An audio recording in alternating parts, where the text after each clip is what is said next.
First அவங்க college படிக்கிறது வந்து பிளான் பண்ணுறாங்க. ஆனால் எனக்கு அது தெரியாது. அப்போ ஏன் பண்ணுறாங்க அப்படின்னு சொல்லி நான் திட்டிருக்கேன். அதுக்கப்புறம் நான் சிங்கப்பூரில் வேலை செஞ்சிட்ருக்கேன். இப்போ வந்து ஒரு ஆக்சிடென்ட் ஆயிடுச்சு அப்படின்னு சொல்லிட்டு பிளட்டு கிடைக்கல. அப்போ அவங்க ரொம்ப கஷ்டப்பட்டு தேடிட்டு இருந்தாங்க. ஒரு 2 days ஆயிடுச்சு. அப்போ தான் எனக்கு புரிஞ்சது, பிளட்டு கொடுக்கறதுனால இன்னொரு உயிரை காப்பாற்ற முடியும்.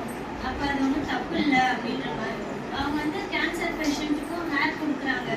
அவங்க ஹேர் வளர்க்கறது எனக்கு பிடிக்கல, எதுக்கு மாதிரி இருக்கீங்க அப்படின்னு நான் சொல்லி திட்டிருக்கேன். அப்புறம் அவங்க கொடுக்கும்போது அந்த ஹேரால இன்னொருத்தவங்க அழகா இருக்காங்க அப்படின்னு நினைக்கும் எனக்கு ரொம்ப சந்தோஷமா இருக்கு.